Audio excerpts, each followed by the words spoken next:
अंकगणित की आधारभूत प्रमेय, फंडामेंटल थ्योरम ऑफ अर्थमेटिक। देखिए, फंडामेंटल थ्योरम ऑफ अर्थमेटिक मतलब क्या कहता है। तो उसके लिए सबसे पहले कुछ हम चीजें आपको यहाँ दिखाना चाहते हैं। जैसे कि मान लेते हैं हम एक नंबर लिए कोई, क्या कि 18।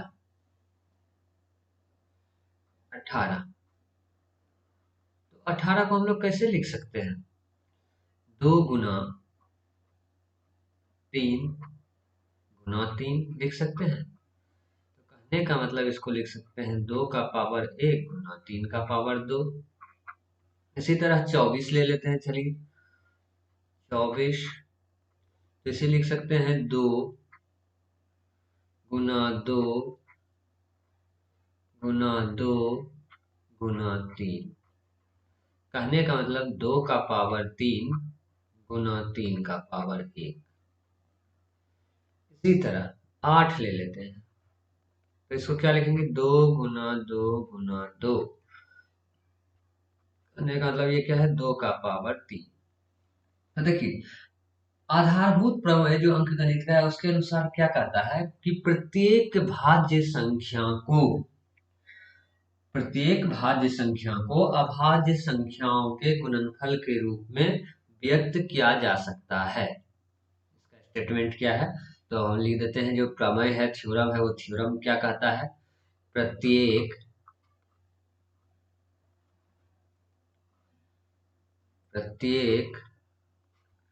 भाज्य संख्या को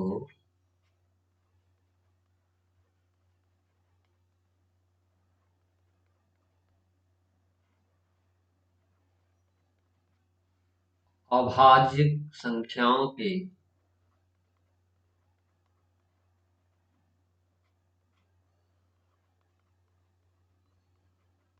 अभाज्य संख्याओं के गुणनफल के रूप में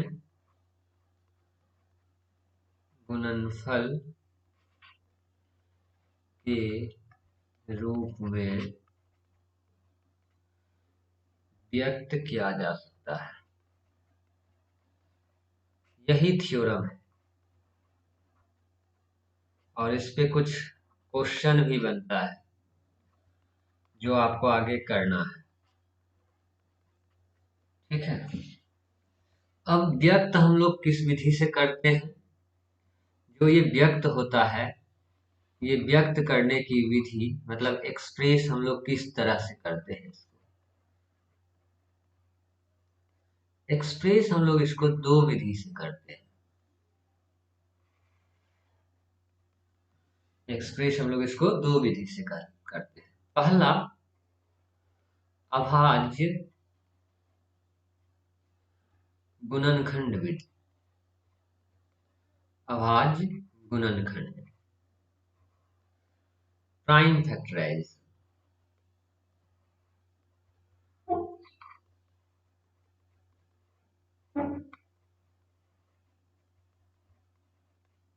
और दूसरा, गुणनखंड वृक्ष।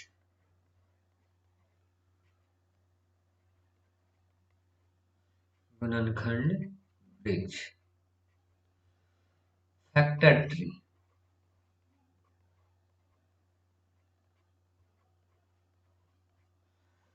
चलिए, अब इसको जानने के लिए सबसे पहले कुछ चीजों को जानते हैं कि भाज्य संख्या क्या होती है। जो ऊपर थ्योरम में यूज हुआ है कि प्रत्येक अभाज्य संख्या को, तो पहले सबसे पहले हमको भाज्य संख्या जानना होगा कि भाज्य संख्याएं क्या होती है। इसे हम लोग भाज्य संख्याएं कहते हैं। मतलब ये होता है, इसे हम लोग कहते हैं कंपोजिट नंबर।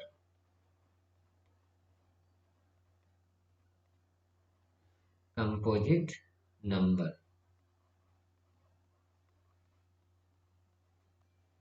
कंपोजिट नंबर किसे कहते हैं? तो भाज्य संख्याओं से कहते हैं। भाज्य संख्या उसे कहते हैं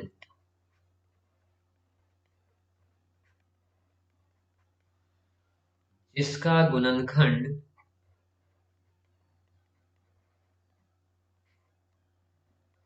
इसका गुणनखंड 2 से ज्यादा,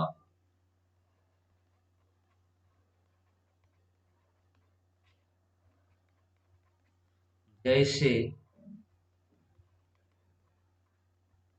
8, 12, 15 इत्यादि। तो ये समझ गए कि भाज्य संख्या किसे कहेंगे, कंपोजिट संख्या, कंपोजिट नंबर। चलिए अब हम लोग जानते हैं अभाज्य संख्या किसे कहते हैं। अभाज्य संख्या,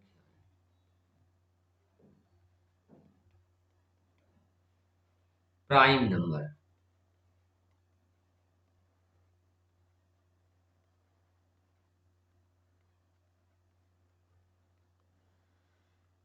प्राइम नंबर उसे कहते हैं अभाज्य संख्या,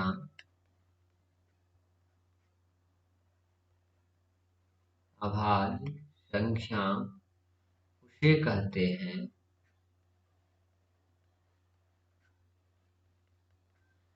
जिसका गुणनखंड,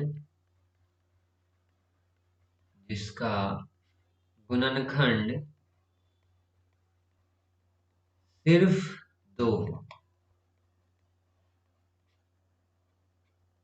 मतलब 2 से ज्यादा गुणनखंड नहीं होगा। देखिए जैसे ये 8 था तो इसका 2 से ज्यादा कैसे है, तो 8 को हम लोग क्या लिख सकते हैं, 2 गुना 2 गुना 2, नहीं, 4 6 को क्या लिख सकते हैं, 2 गुना 3। इसी तरह 12 है तो 2 गुना 2 गुना 3, तो 2 से ज्यादा उसका गुणनखंड हो रहा है। अब हम जैसे कि अभाज्य संख्या लेते हैं, तो अभाज्य संख्या जैसे 2, 2 का गुणनखंड क्या होगा, एक 1 होगा, एक 2 होगा, 3 एक 3 होगा, एक 7 होगा, 3 होगा, 7 एक 7, और एक एक 5 का 1 और 5, तो इत्यादि। ये सभी क्या है, आपका अभाज्य संख्या।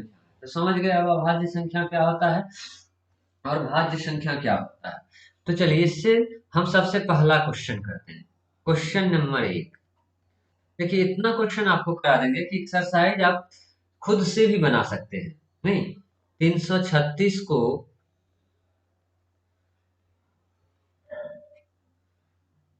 300, कोई नंबर दिया हुआ है क्या कि 336 को अभाज्य गुणनखंड के, अभाज्य गुणनखंड के रूप में व्यक्त करें। देखिए दो तरह का हम लोग व्यक्त करते हैं, कौन सा, एक अभाज्य गुणनखंड, एक गुणनखंड वृक्ष, फैक्टर ट्री। तो सबसे पहले हम लोग अभाज्य गुणनखंड पढ़ते हैं। तो 336, तो इसका अभाज्य गुणनखंड कैसे करते हैं हम लोग, देखिए 336 है तो सबसे पहले इसको जो भाग देंगे हम कोई एक अभाज्य संख्या से देंगे। अभाज्य संख्या क्या है, 2 3 5 7 11, तो देखेंगे किससे ये कट सकता है, तो ये 6 है, लास्ट में 6 सम संख्या है, तो सम संख्या 2 से विभाजित होती है जनरल सामान्यतया, तो ये 2 से अगर हम भाग देते हैं तो ये 168 बार में कट जाएगा। अब फिर ये सम संख्या आ गया तो फिर 2 से कटेगा, तो ये 84 हो गया, फिर 2 से कटेगा तो 42 हो जाएगा, फिर 2 से कटेगा तो 21 हो जाएगा। अब 2 से तो नहीं कटेगा, अब 2 से नहीं कटेगा तो किससे कटेगा, तो 2 से ज्यादा वाला भाज्य संख्या लेते हैं 3, तो 3 से कट जाएगा, 3 7 21। अब ये 7 जो है किससे कटेगा, तो ये 7 7 से कटेगा, सॉरी 7 एक बार में 7 से कटेगा।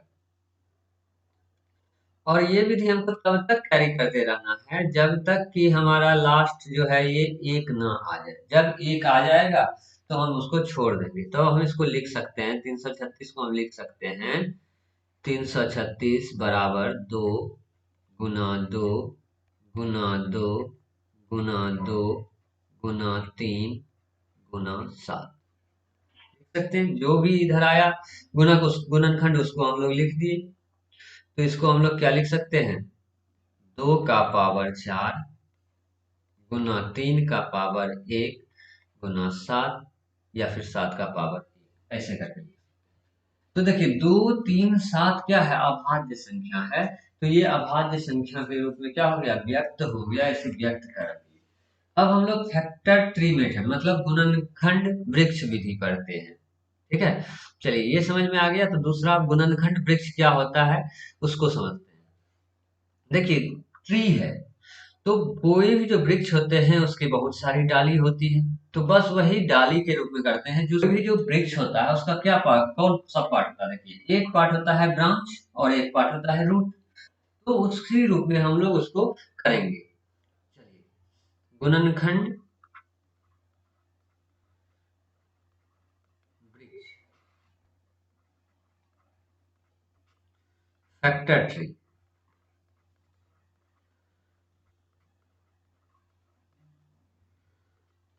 अब जिसको हम लोग किससे किए हैं,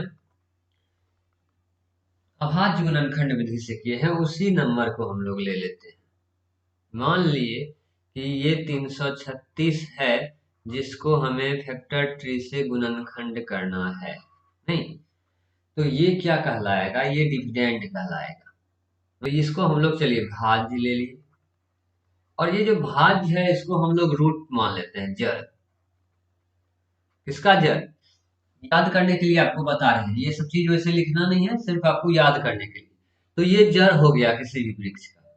तो ये जड़ है तो ये क्या जाएगा, ये दो भाग में जाएगा। एक इसका ब्रांच यहाँ पे मतलब शाखा, एक शाखा ये हो जाएगा।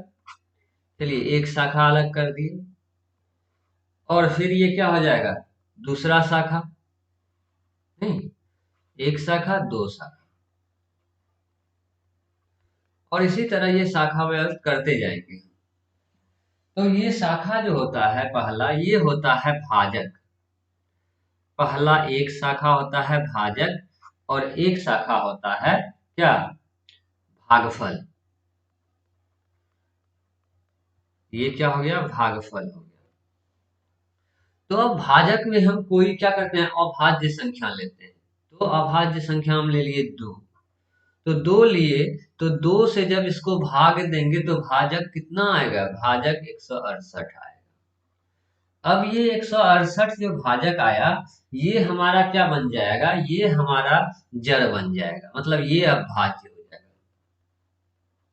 ये अब भाज्य मतलब जड़, इसको मान लेंगे। तो फिर इसको हम लोग दो बार, दो गो शाखा में तोड़ेंगे, शाखा एक और शाखा दो, नहीं? तो शाखा एक में क्या लेंगे, फिर कोई एक भाजक लेंगे, फिर कोई एक भाजक लेंगे, और शाखा दो में क्या आ जाएगा, उसका भागफल आ जाएगा। तो चलिए ये क्या हो जाएगा, अब फिर ये दो से अगर करेंगे तो ये हो जाएगा, एक 84 बार में ये कट जाएगा। जब दो से भाग करेंगे तो भागफल क्या आएगा, 84 आएगा। तो अब फिर क्या करते हैं इसको, फिर ये जो है, अब ये भागफल क्या बन जाएगा, अब ये भागफल फिर हमारा क्या बन जाएगा, जड़ बन जाएगा, मतलब क्या बन जाएगा, भाज्य बन जाएगा। अब फिर इसको हम तोड़ेंगे,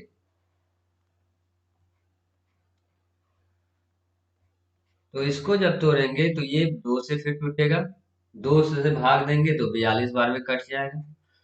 फिर ये 42 अब हमारा क्या बन जाएगा, जो अभी भागफल है वो हमारा जड़ बन जाएगा। तो फिर इसको हम लोग दो भाग में तोड़ेंगे, दो शाखा में तोड़ेंगे।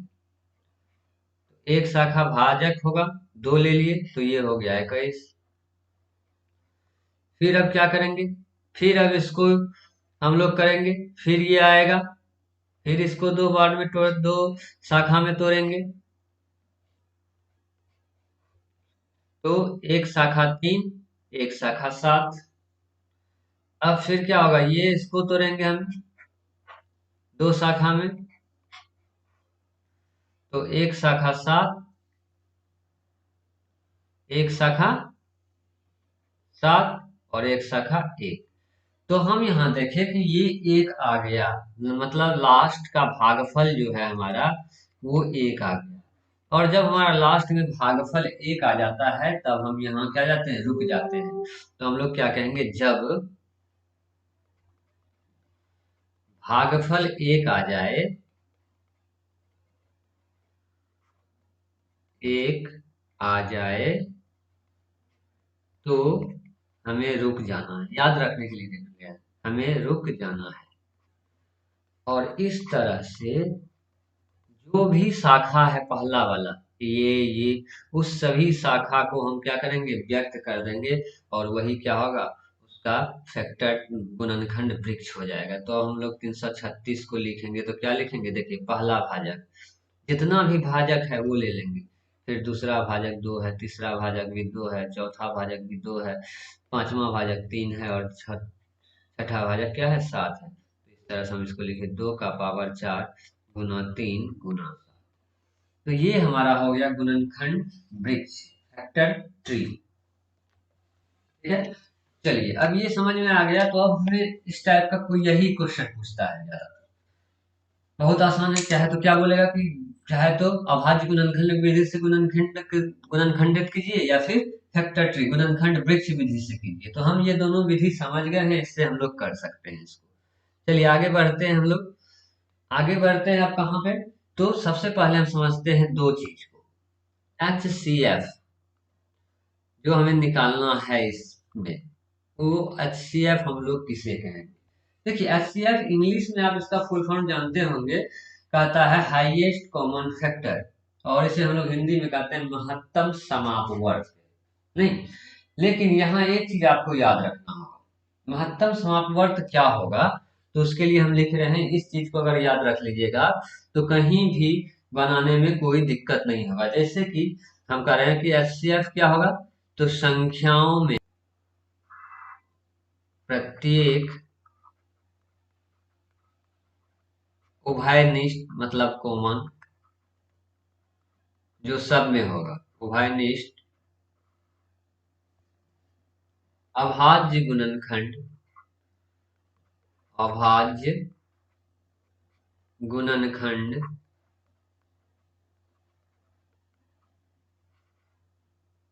की सबसे छोटी घात, की सबसे छोटी घात का गुणनफल। मतलब जो भी कॉमन होगा, उभयनिष्ठ होगा, उसमें उसका जो सबसे छोटा घात वाला गुणनफल होगा उसको हम लोग लेंगे, तो वो क्या कहलाएगा, HCF कहलाएगा। अब इसी तरह LCM हम लोग किसे कहेंगे। चलिए इसको हम उदाहरण जब देंगे, एग्जाम्पल बनाएंगे, तो उससे बहुत क्लियर हो जाएगा। संख्याओं में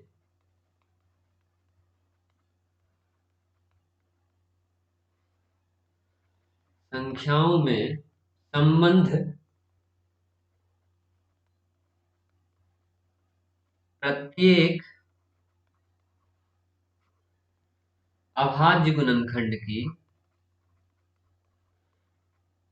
जो भी अभाज्य गुणनखंड शामिल होगा उसमें, उसमें से अभाज्य गुणनखंड की सबसे बड़ी घात का गुणनफल, सबसे बड़ी घात का गुणनफल।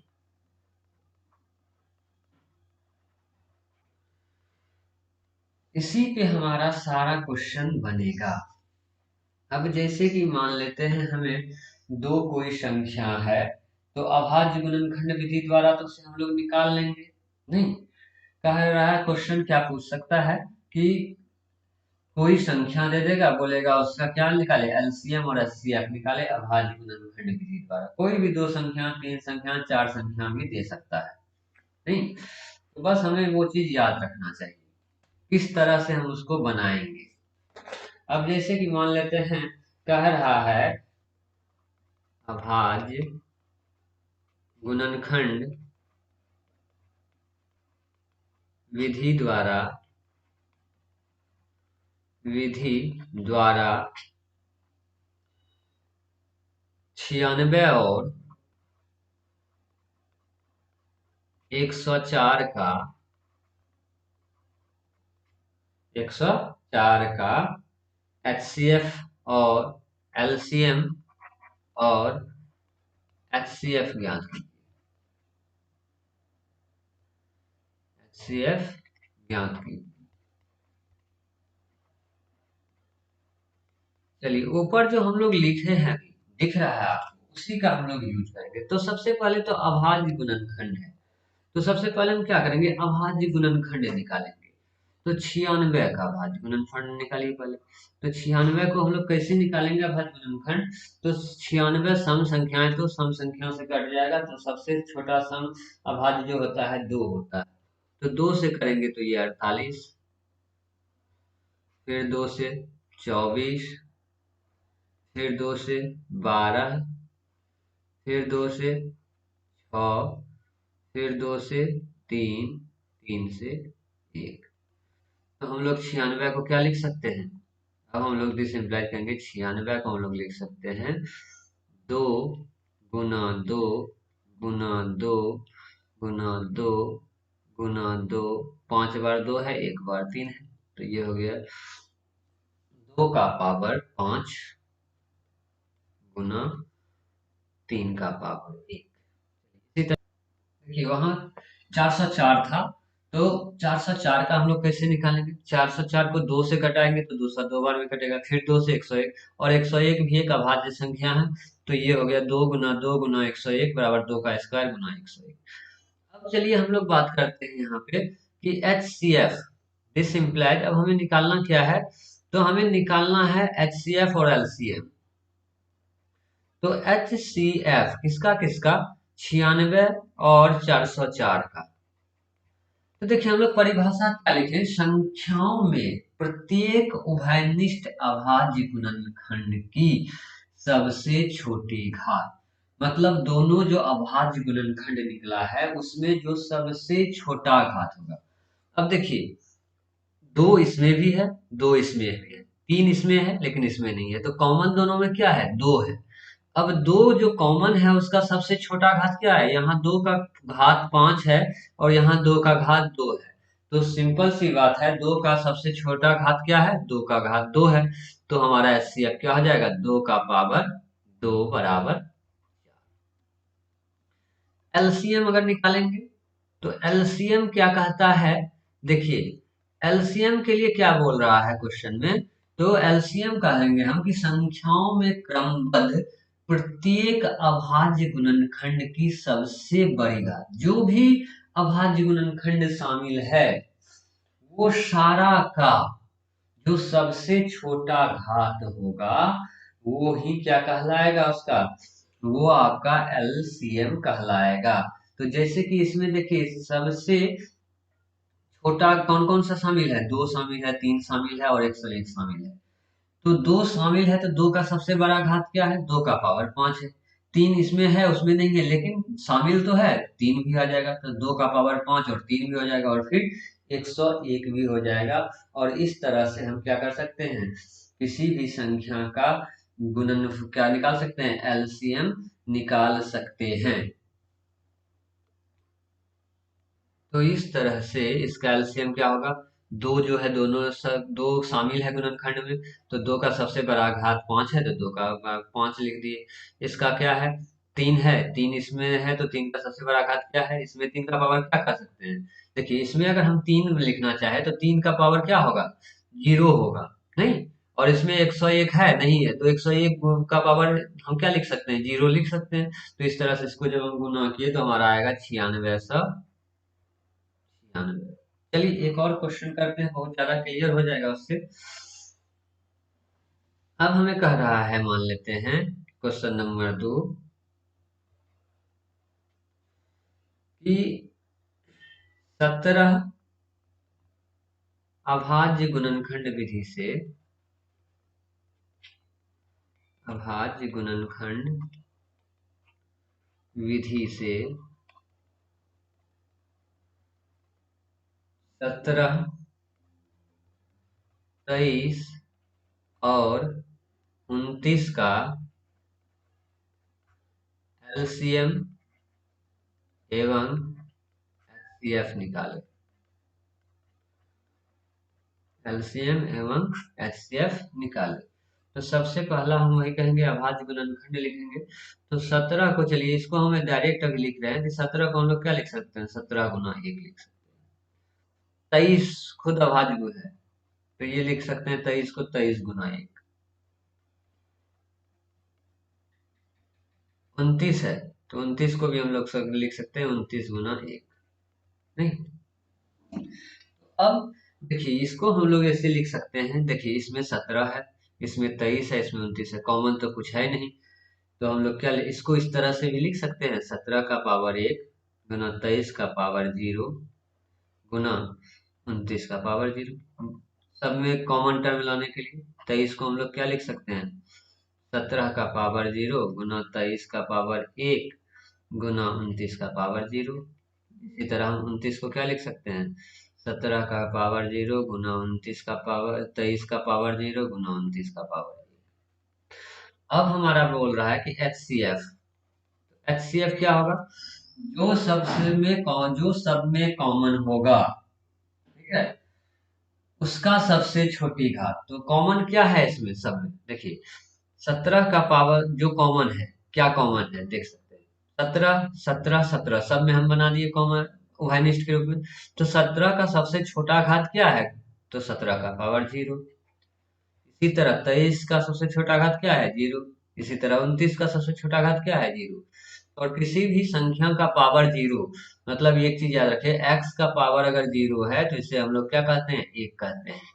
जहाँ x कोई भी संख्या है, तो किसी भी संख्या के ऊपर में माथा पे अगर हम 0 डाल देते हैं पावर में, तो वो 1 हो जाता है। तो ये क्या हो जाएगा, 1 गुना 1 गुना 1 गुना 1। और इसी तरह एलसीएम क्या होगा, जो भी उसमें गुणाभाज्य गुणनफल शामिल है उसका सबसे बड़ी घात का गुणनफल। तो 17 शामिल है तो 17 का बड़ी गुण 1 है, 23 भी शामिल है जिसका 1 है, 29 भी शामिल है जिसका बड़ा सबसे बड़ा घात 1 है।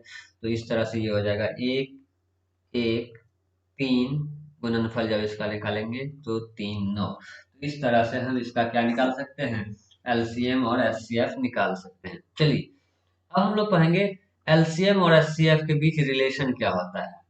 एचसीएफ एवं एलसीएम के बीच रिलेशन, तो हम कहते हैं अगर ए और बी कोई दो कोई दो धनात्मक पूर्णांक हो, तो अगर ए और बी कोई भी दो धनात्मक पूर्णांक, जैसे कि ये पहला क्वेश्चन में मिली है 96 और 404, तो 96 ये मान लेते हैं ए हो गया और बी 404 हो गया। इसी तरह कई दो, हम लेकिन ये जो रिलेशन होगा सिर्फ दो पॉजिटिव इंटीजर्स मतलब धनात्मक पूर्णांक के बीच ही होगा। तो हम कहेंगे H C F A B, A और बी जो दो संख्या है उसका एच सी एफ गुना एलसीएम ऑफ ए बी, यही एक संबंध होता है। और इस पर भी आपका क्वेश्चन पूछता है, कैसे, तो क्वेश्चन कई तरीके से पूछ सकता है। बोलेगा क्वेश्चन में कि दो संख्या है उसका महत्तम समापवर्तक एचसीएफ दिया हुआ है तो एलसीएम निकाले, या कहेगा कि एलसीएम और एचसीएफ दिया हुआ है वो दो संख्या निकाले। ये सब बहुत तरह का दे सकता है, ठीक है। अब इसे देखिए प्रूफ कर सकते हैं हम लोग, कैसे प्रूफ कर सकते हैं, देखिए जैसे प्रूफ कैसे हो जाएगा, जो पिछला क्वेश्चन हम लोग किए हैं तो उसमें जो एलसीएम एचसीएफ निकला है उसको आप उस दोनों संख्या को मल्टीप्लाई कर दीजिए। जैसे कि 96 और 404 एचसीएफ जो निकला था हमारा, देखिए ये चीज याद होगा आपको कि एचसीएफ हम लोग 96 और 404 का कितना निकाले थे, हमारा 4। और एलसीएम जो निकला था 96 और 404 का, वो कितना निकला था, वो निकला था 96 नहीं, 96 और संख्या क्या था 96 और 404। चलिए अब हम 4 गुना 96 करना करेंगे तो ये बराबर किसका होना चाहिए, 96 गुना 96 गुना 404, इसके बराबर होना चाहिए। तो देखिए 4 गुना 96 अगर हम लोग करेंगे तो कितना आएगा, चलिए गुना करते हैं 4 से, तो 4 छः के 24 होता है। तो इस तरह से 4 गुना 96 जो होता है वो होता है 38,784। और ये भी जो होगा इसको जब हम लोग गुना करेंगे, रफ में कीजिए तो ये आएगा 38,784, ठीक है। तो ये चीज हमारा था HCF और LCM के बीच में संबंध।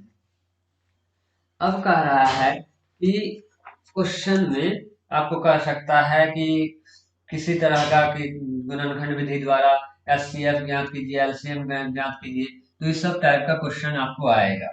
जैसे चलिए एक और क्वेश्चन इसमें करते हैं हम।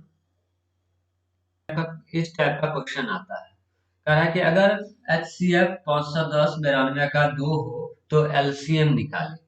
तो हमारा क्या दिया हुआ है, हमारे पास रिलेशन है, देखिए क्या होगा, HCF हम लोग लिखेंगे HCF AB गुना LCM AB जो होता है वो क्या होता है, A गुना B होता है। HCF दिया हुआ है तो हम लोग क्या लिखेंगे, HCF किसका 510 92 गुना LCM 510 92 बराबर क्या हो जाएगा, 510 गुना 92, यही होगा। तो HCF क्या दिया हुआ है, 2 दिया हुआ है। चलिए LCM को हम लोग LCM लिख लेते हैं। तो 510 गुना 92 जो होगा, तो इसको हम लोग 510 गुना 92 अभी रहने देते हैं, या अभी इसको गुना भी कर सकते हैं या ऐसे ही छोड़ दिए। अब LCM बराबर क्या होगा, 510 गुना 92 बट्टे 2। तो इसको जब हम लोग सॉल्व करेंगे तो ये होगा, इस 46 बार में कटेगा और इस तरह से इसको गुना करेंगे तो आएगा 510 गुना 46। अब हो गया। तो अब हमारा LCM क्या हो गया, 510 गुना 46 बराबर 23,460।